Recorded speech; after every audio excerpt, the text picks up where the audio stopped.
முதல் வாசகம். உங்களிடம் விசுவாசம் இல்லாவிடில் நீங்கள் நிலை பெற்றிருக்க மாட்டீர்கள். இறைவாக்கினர் எசாயா நூலிலிருந்து வாசகம். அதிகாரம் 7 இறைவசனங்கள் 1 முதல் 9 முடிய.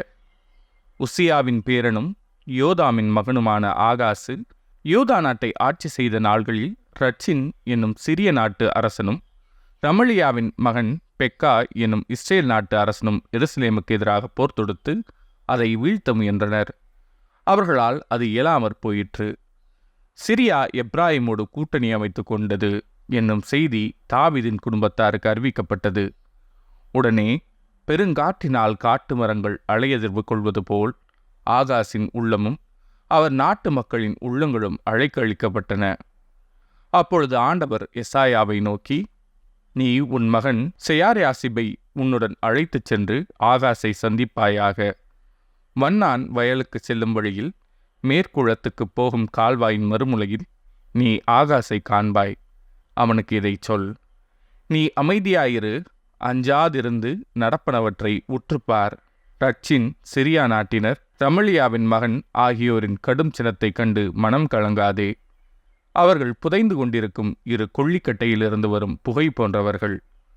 சிரியா இப்ராயிமோடும் ரமலியாவின் மகனோடும் உனக்கு எதிராய் சதித்திட்டம் தீட்டி யூதாவுக்கு எதிராய் நாம் படையெடுத்துச் சென்று அதை நடுநடுங்கச் செய்வோம். அதற்கு எதிராய் போரிட்டு அதை பிடித்து தையேல் என்பவனின் மகனை அதற்கு அரசனாக்குவோம் என்று தங்களுள் பேசிக்கொள்கிறார்கள். ஆதலால் ஆண்டவர் இவ்வாறு உரைக்கிறார். அவர்களது திட்டம் நிலைத்து நிற்காது, அது ஒருபோதும் நிறைவேறாது. ஏனெனில் சிரியாவின் தலைநகர் தமஸ்கு நகரின் தலைவன் ரட்சின் இன்னும் 65 ஆண்டுகளில் எப்ராயிம் ஒரு மக்களினம் என்னும் தகுதி இழக்கும் வண்ணம் தவிடுபொடியாக்கப்படும். எப்ராயிமின் தலைநகர் சமாரியா நகரின் தலைவன் ரமலியாவின் மகன். உங்கள் நம்பிக்கையில் நிலைத்திராவிடில் நீங்களும் நிலைத்து நிற்க மாட்டீர்கள். இது ஆண்டவரின் அருள்வாக்கு. இறைவா, உமக்கு நன்றி. பதிலுரை பாடல்.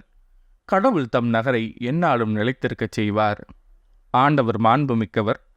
நம் கடவுளின் நகரில் அவரது திருமழையில் மிகுந்த புகழுக்கு உரியவர்.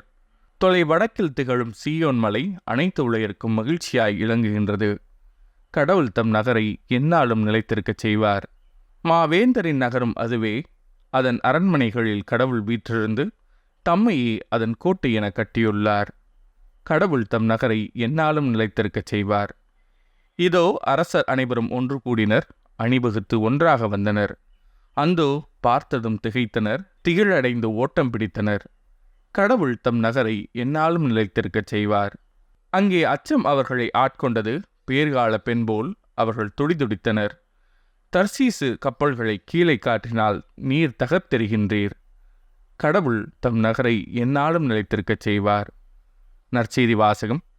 தீர்ப்பு நாளில் தீருக்கும் சீதோனுக்கும் கிடைக்கும் தண்டனையை விட உங்களுக்கு கிடைக்கும் தண்டனை கடினமாகவே இருக்கும். மத்தேயு எழுதிய தூய நற்செய்தியிலிருந்து வாசகம். அதிகாரம் 11 இறைவசனங்கள் 20 முதல் 24 முடிய. அக்காலத்தில் இயேசு வல்ல செயல்கள் பல நிகழ்த்திய நகரங்கள் மனம் மாறவில்லை. எனவே அவர் அவற்றை கண்டிக்கத் தொடங்கினார். கொராசின் நகரே, ஐயோ உனக்கு கேடு!